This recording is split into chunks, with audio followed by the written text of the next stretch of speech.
जय हिंद दोस्तों, वंदे मातरम। सिख धर्म की अगर हम बात करें तो गुरु जो गुरु हैं इनके, उसके उसके साथ अगाध रिश्ता, मतलब कि अटूट बंधन जो कि कभी टूट नहीं सकता, ये समझ में आता है हम लोगों को। लेकिन यहीं पे अगर कहीं षड्यंत्र होने लगे और षड्यंत्र ऐसा होने लगे कि वो चरम सीमा पे षड्यंत्र पहुंच जाए, तो कहीं ना कहीं हमें ऐसा लगता है कि कुछ ना कुछ हो रहा है या आगे होने वाला है।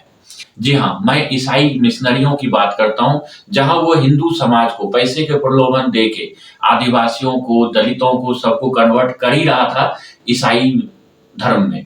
वहीं अब सिख, जो कि गुरु के बदले और किसी को नहीं मानता और पगड़ी उनका कभी खुलता नहीं है, अब उन्हें पगड़ीधारी सिखों को 2-2 लाख रुपए देके मिशनरी जो है ईसाई बना रहा है। ईसाई ही नहीं बना रहा है, बाकायदा ईसाई बनाने के बाद उनके जितने धर्म ग्रंथ हैं, उनके जितने फोटो हैं गुरु के, भगवान के, सबके, वो सबको कूड़े में फिकवा रहा है। ये नहीं कि उसको साफ करके किसी गुरुद्वारे में डाल दिया जाए या कहीं किसी को भेंट कर दिया जाए बगल वाले को, या किसी को समर्पित कर दिया जाए, नहीं, उसे कूड़े में फेंकने के लिए कहा जा रहा है। दिन शुक्रवार का था, गांव इच्छापुर, डिस्ट्रिक्ट फिरोजपुर, पंजाब की ये कहानी है, जो कि लेटेस्ट है, अभी ज्यादा दिन भी नहीं हुआ है।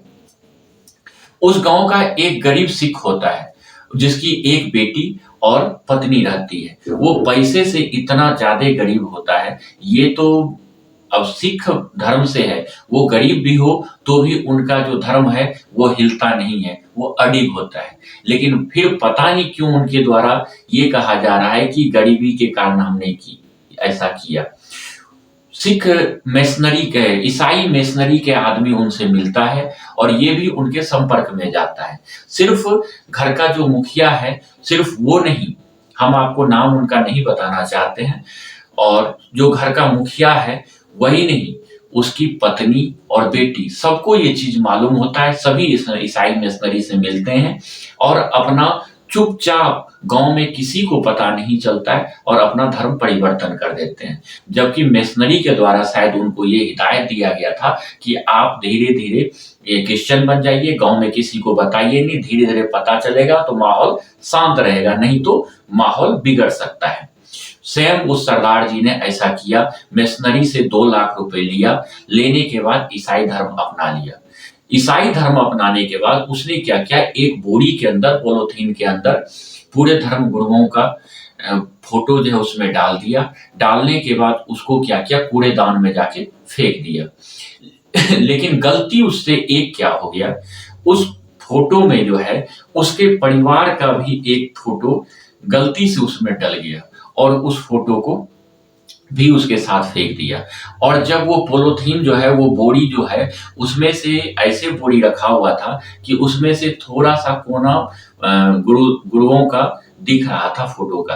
तो वहीं पे सिख स्टूडेंट फ्रंट के बच्चे लोग जा रहे थे, उन्होंने उसको देखा तो निकाल के उसको देखा तो कूड़ेदान में फेंका गया है। धार्मिक ग्रंथ से, गुरुद्वारे से धार्मिक ग्रंथ और फोटो वगैरह, तो उस पे उसने आपत्ति किया।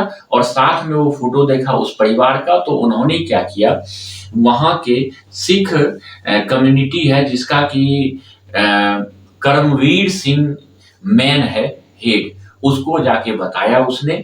और जो ये बच्चे के कॉलेज का, जो सिख कॉलेज का जो फ्रंट का अध्यक्ष था, उसका नाम था धर्मेंद्र सिंह। धर्मेंद्र सिंह जब कर्मवीर सिंह के पास गया और ये चीज दिया, तो उन्होंने जाके जे थाने में एफआईआर कराया। एफआईआर कराने के बाद उस फोटो की सहायता से उस परिवार के पास पहुंचा।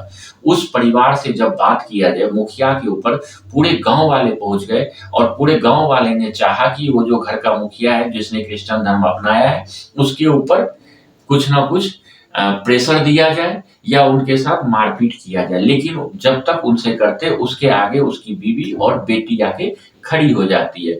हिंदू धर्म, सिख धर्म के अंदर ये है कि कभी भी औरतों के ऊपर हाथ नहीं उठाया जाता है। सेम कहानी वहां हुआ और उन सब ने एक सुर में बोला कि हम बहुत गरीब हो गए थे, पैसे की लालच के कारण, लालच भी बोल सकते हैं, और हम अपना आर्थिक सहायता के कारण हमने सिख क्रिश्चियनिटी मिशनरी से 2-2 लाख लिया और हमने ईसाई धर्म अपना लिया। गलती हमसे ये हुआ कि हमें किसी न किसी को फोटो भेज देना चाहिए था, ग्रंथ भेज देना चाहिए था, लेकिन हमने कूड़े में डाल दिया।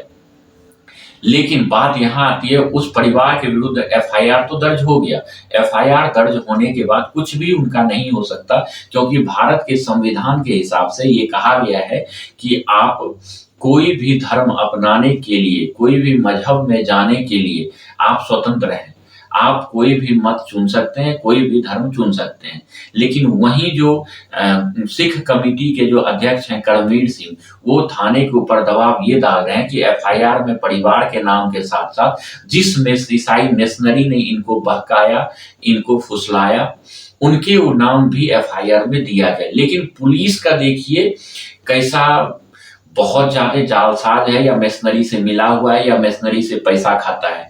वो मिशनरी वाले का नाम जानते हुए भी, सब कुछ पता मिलते हुए भी, उस मिशनरी वाले का नाम एफआईआर में नहीं दर्ज कर रहा है। लेकिन सिख कमेटी जो है इस बात के ऊपर अड़ा हुआ है कि उनका भी नाम डाला जाए। इसमें क्या हो रहा है आजकल मिशनरियों के द्वारा, आप सीधा यहाँ पे जानिए कि सिख समुदाय को भी 2-2 लाख, अगर वो नॉर्मल उनके बातों में नहीं आ रहा है, उनके कुछ प्रलोभन में नहीं आ रहा है, जैसे आदिवासी को चावल दाल वगैरह का दे के, प्रलोभन दे के, नौकरी का प्रलोभन दे के उनको कन्वर्ट करा दिया जाता है, बाकी कुछ नहीं दिया जाता है।